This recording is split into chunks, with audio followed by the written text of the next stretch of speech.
Good morning mga masters. Okay, i-share ko lang sa inyo kung paano po ako naging butcher deboner. Okay, ito po yung training center namin sa Edmeat Shop. So, isa-isa po kaming carcass dito. So, ayan po. So, sobrang ganda po ng facilities dito. Okay, ito po yung receiving namin. So, ayan po. Mga half carcass na kinukuha namin fresh from meat bun. So, ayan po. So, nakikita niyo po kung paano kami nagsimula. So, ayan, bago kami magsimula, so pa-picture muna with the masters, okay, mga instructor namin. So, ganyan po ang buhay namin bilang isang butcher deboner. So, hindi po madali. So, kung titingnan nyo sa ano namin sa video, madali lang tingnan pero hirap po yan. So, lalo na po sa scapula. Ayan po. So, hindi ganun kadali yung trabaho namin. Pero nag-i-enjoy kami. Ito po yung OJT namin dito sa may stall ng Edmeat Shop. Kasama namin yung may-ari.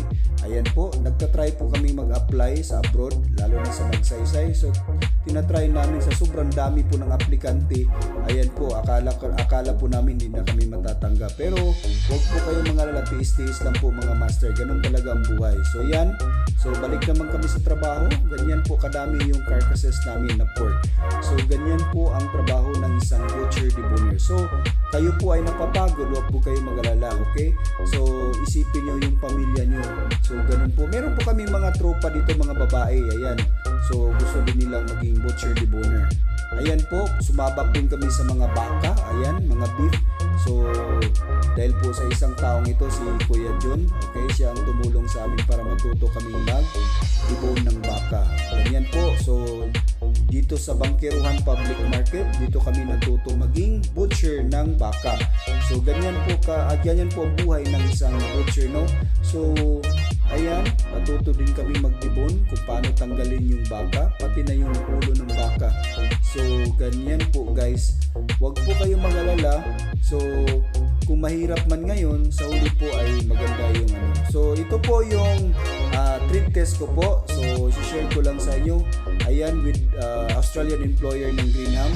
So, kasama ko yung iba-ibang mga butchers dito. So, sa wakas po, nakapasok din ako.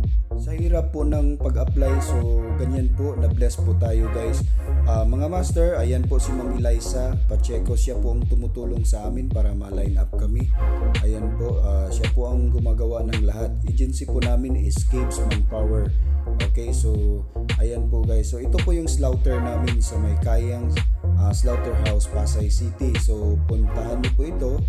At pwede din kayo mag-inquire dun kung pwede ba kayo mag-undergo ng training as a slaughtering. Ayan po.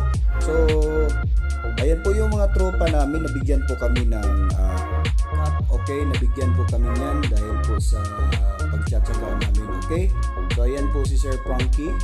And then, of course, si Sir Mark Bolin. And Sir Brits Coble. Siya po yung plant manager ng Tunggala.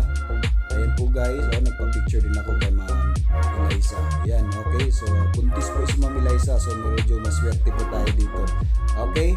So, ayan po yung pre-orientation namin bago kami sumabak sa trade test. Guys, okay. Ito po yung planta namin sa Tunggala. Fresh na fresh po. Ayan po yung Tunggala namin na area. Okay, malapit lang po sa Melbourne. Ayan po, ito po yung area namin kung paano kami mag-umpisa mag-debone doon sa planta. So, medyo excited ako pero kinakabahan din. So, ayan po, isa po sa may-ari ng Greenham family, Greenham company sa may Australia. So, ito yung boss namin, si Sir Brett Scobie. Siya yung tutulong sa amin kung paano kami magsimula. Salamat po sa inyo guys. Okay, God bless po Greenham, God bless po Caves. Salamat po sa inyo mga masters. Okay, good luck po sa inyong pag-apply. God bless you all.